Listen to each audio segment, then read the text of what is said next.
Today's final at Valero Alamo press conference is featuring both head coaches, Utah's Kyle Whittingham and Texas' Tom Herman. Coach Whittingham, would you start with an opening remark, please? Yeah, you bet. First thing I want to do is acknowledge my good friend Kurt Cragthorpe back here. He's been covering sports in Utah for 30 years. This is his last gig. We'll be retiring after the game. I got that right, Kurt? Okay, so me and Kurt go way back. Both our fathers coached at BYU, so we ran around the holiday bowls together and all the bowl games we went to as little kids. Played Little League baseball together, high school baseball. So a lot of history with Kurt, and he's been our beat writer for the last few years, and we'll miss him. So he's going to have a chance to enjoy life for a while. So Kurt, congratulations on a great career. Excited to be here. Like I said, probably 20 times by now. We're excited about this. The bowl has been as advertised. We've had a great time. Players have had a great time. The events, just the whole layout has been really great. I mean, we've been to the Sugar Bowl as well, a few years back, and this rivals any bowl that we've been to. So we've had a great time. Looking forward to the game tomorrow night. Should be a great matchup. Texas is Texas. What can you say? They got talented players, class program, a lot of history. One of those programs in the country that is kind of iconic. And so it's great for our guys to be able to line up and play against a team like that, a program like that. And so we're excited. And it's been a great week of practice. So preparation has been good. So we'll see how we can play tomorrow night. So that's where we're at. Thank you, Coach. Coach Herman? Yeah, I do. First off, want to thank Coach Whittingham for recommending the no tie policy at the press conference. So thank you, Coach. That was awesome. But the Alamo Bowl has been fantastic. We've had an opportunity since I've been a head coach to go to 2 New Year's Six bowl games in the last 5 years, and this one, like Coach said, I mean, it absolutely rivals any bowl game out there. And the city of San Antonio, just the whole layout, everything being so central is phenomenal for our players. There's not a whole lot of travel time. There's everything's within walking distance. They don't have to get in a car when they want to go have a night out or whatever it is. And so it's just an unbelievable setup. And we're excited as heck. Like Coach said, we've had some really good practices. We're about as healthy as we've been. I would like to take a minute to thank a couple guys on our team. We've got 3 seniors that have been invited to the NFL Combine, and 2 of those guys or I think all 3 of them are invited to the Senior Bowl as well, and all 3 of them will be dressed and on the sideline and available to play tomorrow. And I think that speaks to their commitment not to this program but to this university. And I do want to thank Colin Johnson, Devin Duvernay, and Brandon Jones personally. I think that's really, really cool in today's environment, for those guys to go out there one last time for their brothers. And I think it speaks to the fellowship and the relationships that are in that locker room as well. And they certainly don't want to let anybody down. Obviously, Brandon's a little banged up, so but he has practiced all week, and we'll see how he feels tomorrow. But fully expect both Colin and Devin to play significant roles in the game.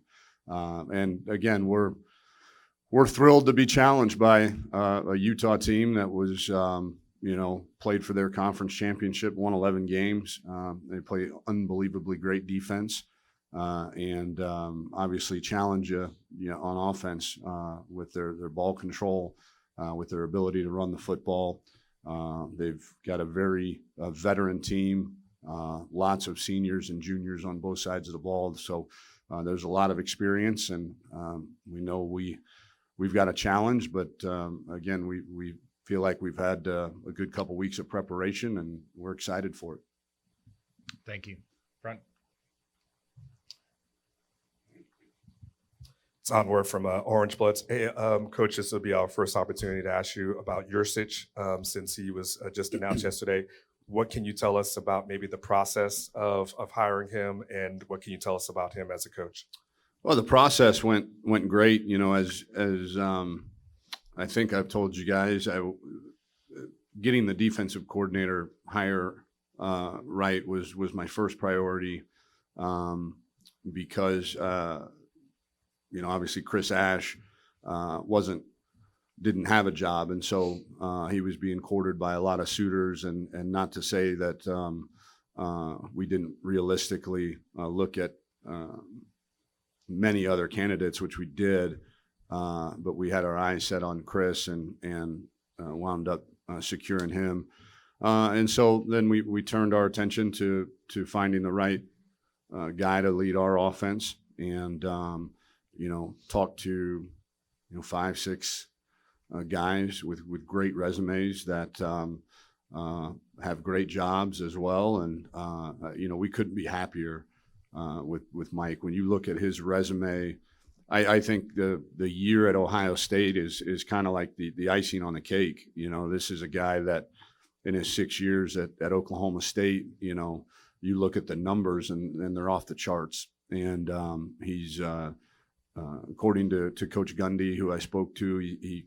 said he's an unbelievable play caller, you know, very rhythmic, very detail-oriented in the way that he develops quarterbacks and offenses. And the thing that really stood out to me was, you know, his ability each year to kind of play to the strengths of the personnel. You know, one year it's, you know, we're going to be a run-heavy team. The next year we've got a great quarterback and some really good receivers, and we're going to be whatever, fourth in the country in passing. So I mean, I couldn't have dreamed of a better fit in terms of, you know, similarities in the way that we believe in offensive football, and yet a lengthy track record and resume of success on that side of the ball.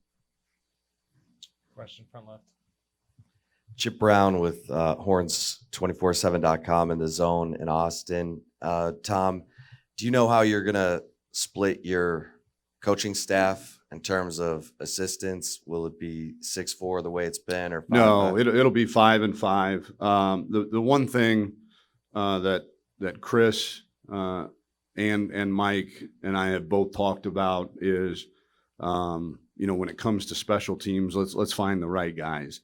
Find the right guys offensively and defensively, because, you know, I look at when we were at Ohio State, you know, we were top 10 in the country in special teams, and each coach ran a team, and they did it really well. And, you know, but if there is a guy out there that fits, you know, a tight end special teams or a, you know, D-line special teams, and, you know, that's a feather in his cap, then certainly we'll look at it that way. But definitely 5 on offense, 5 on defense, and the 5 on defense preliminarily. I don't want to box myself into a corner, but just in our early talks have been, you know, safeties coach, corners coach, linebacker coach, and then a tackles and ends coach. But again, that's far from being finalized. Front, middle.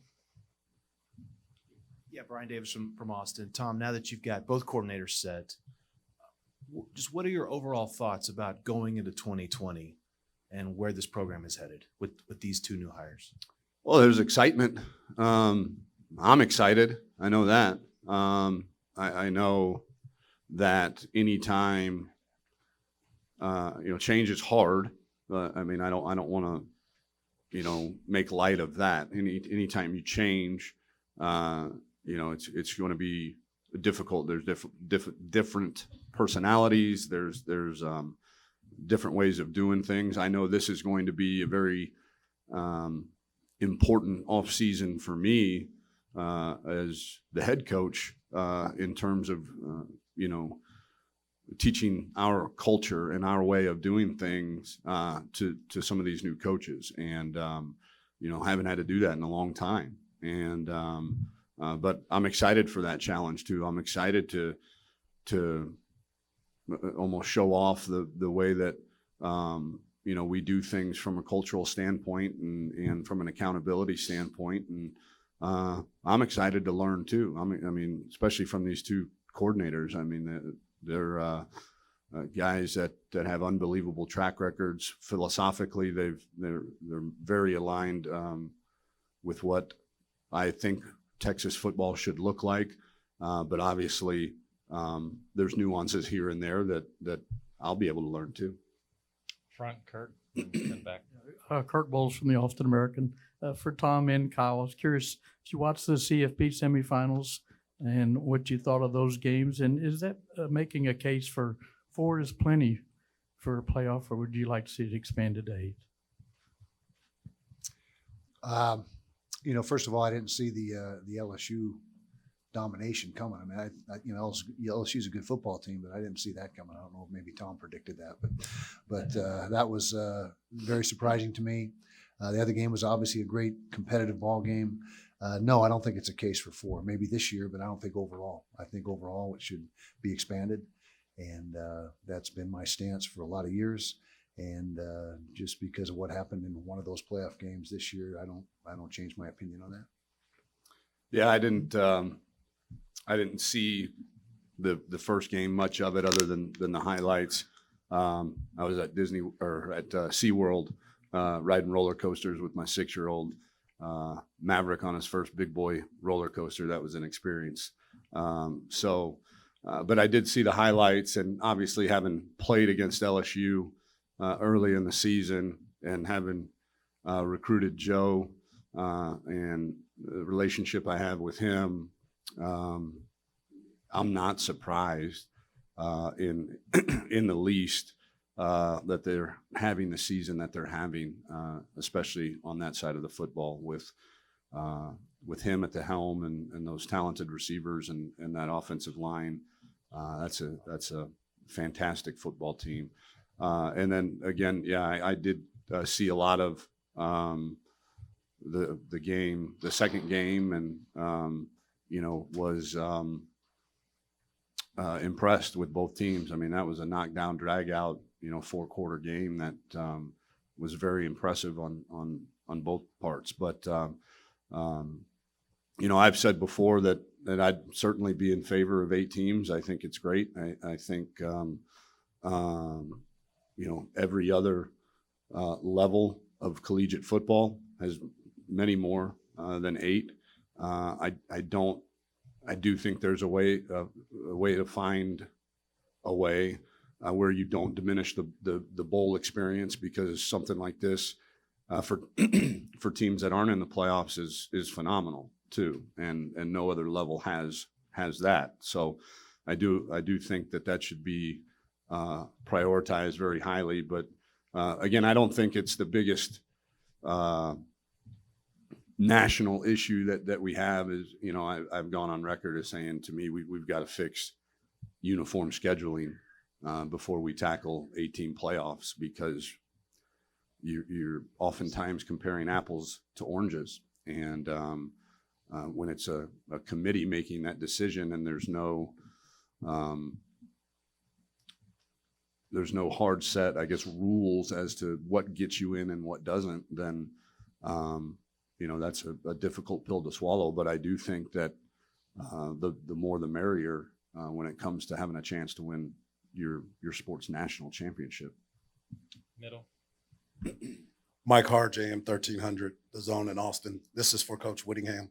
I heard Birdie told us today that you have been the ultimate ambassador for the Alamo Bowl, from going around town, riding a Harley. Tell us a little bit about your experiences around here. Well, I've just taken advantage of all the activities. I mean, I don't know if I didn't purposely try to become a stellar ambassador for the bowl, but it's been great. Like I said in my opening statements, just the way they've got things structured, the layout of the entire week that we've been here. Someone was good enough to rent me a Harley. I don't know who did that. If it was my ops guy or if it was the bowl, but whoever did, thank you. And so that was fun. I'm a motorcycle guy, so that was right in my wheelhouse. But between touring the Alamo and which I knew nothing about. I had that all backwards, so I learned a ton when I went on that private tour of the Alamo and got myself straightened out on that. But it's been a great week. And like I said, the bowl itself, you do something for 20, 30 years, whatever they've been doing it, you get good at it. And they're very good at what they do. And myself and my family and the team, for that matter, has had a great experience. And I asked the team, I check in, periodically with them and the captains, and how's it going? Is there too much downtime, too many activities? And they say, no, it's been just right. And they've had a great time. So it's been a great experience so far. And like I said, it's a well-planned bowl and they do it right.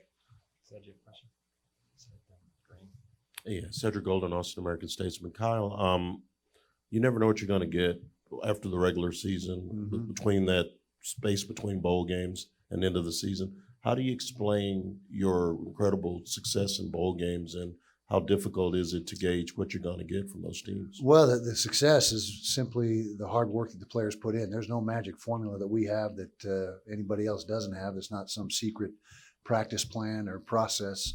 It's just the commitment that our players make, and we have had a good track record in bowl games, and what it's done is really perpetuated itself. Each group that comes through doesn't want to be the group that lets the previous groups down, and so there's been a standard set, and each senior class and team that comes through the bowl situation, like I said, takes a lot of pride in what's happened in the past, and feels obligated to do their part. And echoing what Coach Herman said about our seniors, we also have a bunch of seniors that could have opted out of this game very easily. Every senior has decided to play. We did have one junior that declared early that opted out. He had some, he's a little bit banged up and needed some time to recoup. But we're going to have 7 or 8 guys go to the combine, and all those guys are here. And again, everything that Coach said about their dedication and being a team guy and wanting to finish what they started, I echo that. And we're very proud of those guys. Roger Wallace, NBC Austin. Tom, the emotion of tomorrow night in the locker room, no matter what happens, probably the last time that group will be in the same room together. That's got to be kind of a drastic shot to the system when you've been with these guys for so long. Yeah, especially those seniors. And they hold a very special place in my heart and in our program's heart, because when we got here, they were freshmen. They were just finishing their freshman year, most of them, and had gone 5 and 7. And we came in with a different way of doing things, and it was very difficult. And some of their classmates decided that wasn't for them, and all of these guys stuck around, and they bought in hook, line, and sinker, became leaders. I think we've only got I don't know how many scholarship seniors, maybe 10, if you include Parker Braun, somewhere. I mean, it's really, really low, and 5 of them are captains, so almost half of them became captains. And it's impressive to see those guys' fortitude and their commitment to, a very close class. When you start dwindling in numbers along the years, you get closer and closer as a group. And, we want to be able to send them out knowing that, they became the first group in the senior class in the history of Texas, the first in the last 10 years to win 3 straight bowl games. And that's been a big mission of ours. Front left. Kyle, Chip Brown, Horns 24/7 in the Zone in Austin. Can you talk about Cam Rising and the development of your quarterback position behind Tyler as he gets ready to move on? Yeah, Cam's been a great addition to our program.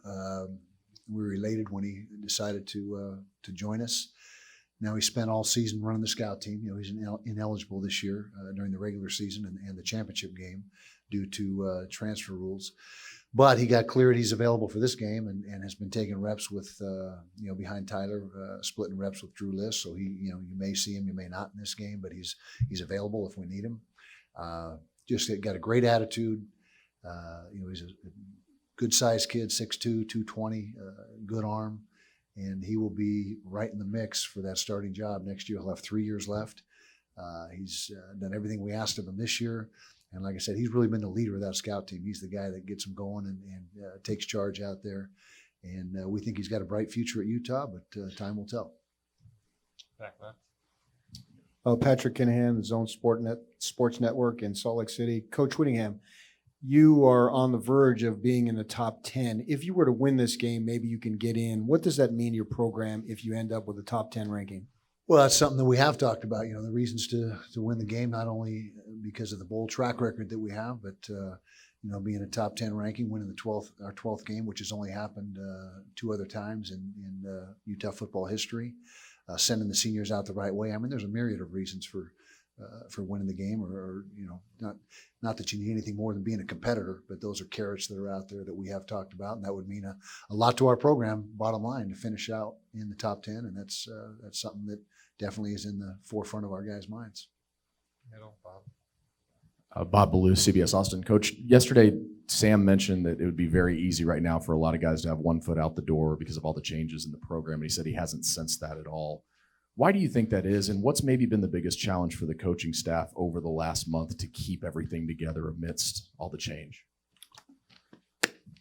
I think these guys like being here. They like being part of this program. We're all competitors. They have bought into the fact that these seniors deserve their best. The young guys have, I know that.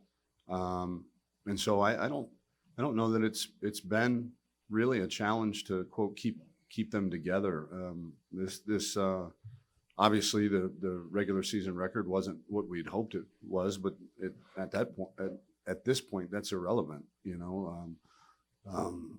We've got one last game in the 2019 season, and they're all competitors, and they want to win the game just as bad as they wanted to win game 1, game 2, and especially because of their admiration for this senior class too. We'll go back to Craig and then back to Brian. Craig Way, Longhorn Radio Network and the Horn in Austin. Coach Whittingham, I wanted to get your overall impressions of the Texas offense and the challenges that Sam Ehlinger presents for your defense. Yeah, well, he's the catalyst, in my opinion. He's the guy that makes it go. Tremendous leader. At least it appears that way on film when you watch him and you get a TV game that you get to see. You can see his personality come out. Very, very good thrower. I mean, over 3,500 yards throwing, over 500 yards rushing. He can hurt you both ways. A true dual threat. And he's a weapon, like I said, and the guy that makes that thing go. Offensive line is solid. The receiver is tremendous. I mean, who catches 100 and something balls for nearly 1,300 yards? That doesn't happen very often. So that's impressive as well. They're balanced on offense. They can, which as a former defensive coordinator, that's the toughest offenses to defend are the ones that are balanced. If you got someone that's 80% run or 80% throw, doesn't present the challenge. And Mike Leach might tell you differently, and I guess he was here last year, so this is probably not as entertaining as last year's press conference. But was it last year he was here? Yeah. So anyway, they're and they got good players across the board. That's not just the guys I singled out, but like I said earlier in the press conference, it's Texas. I mean, they got the state of Texas is a recruiting just a dream. I mean, so. To have that fertile of a recruiting ground and right in your backyard. I mean, there's a lot of reasons why they're a good football team and have been for years and years. We're going to go 2 final questions, Brian, and front row. Yeah, Tom, building off Bob's question about Sam, he said yesterday he's going to seek out info from the draft advisory board, which guys like that probably should do. But what is your thoughts on Sam's future? I mean, do you expect Sam Ehlinger to be here in 2020? Or Oh, absolutely. Okay. Yeah, and he's already gotten those results back. So, yeah. But I do think he's got a tremendous future at the next level. Again, I'll say it as many times as I need to. He sees the game as good as any I've coached, and having coached some really good quarterbacks in my day, that's certainly no slight on them. That's testimony to him and his intelligence and his toughness, and that's going to go a long way at the next level. Coach Herman, you inherited a program that didn't go to a bowl game for 2 straight years. Now this is 3 straight. What do you think it means maybe to the young players to kind of see like this is kind of the norm, which is Texas recording winning seasons and then, being successful in bowl games?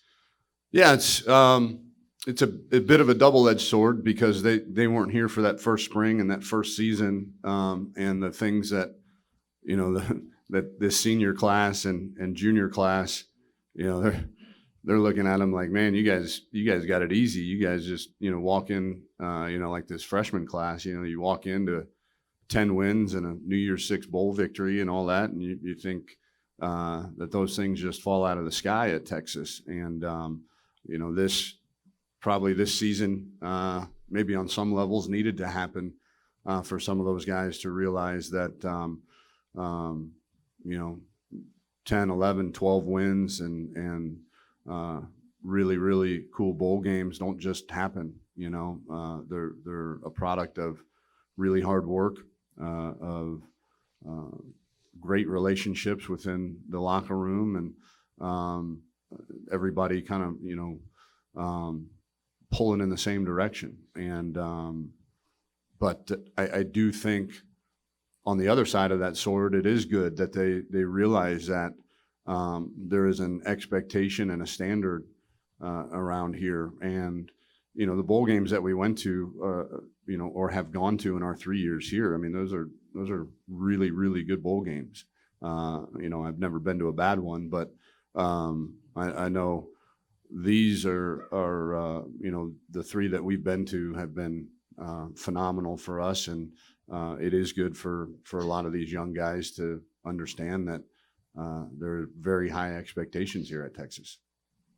Thank you, coaches. If I could ask you to stand as we close behind your helmet for a couple quick pictures, and we'll walk you to luncheon.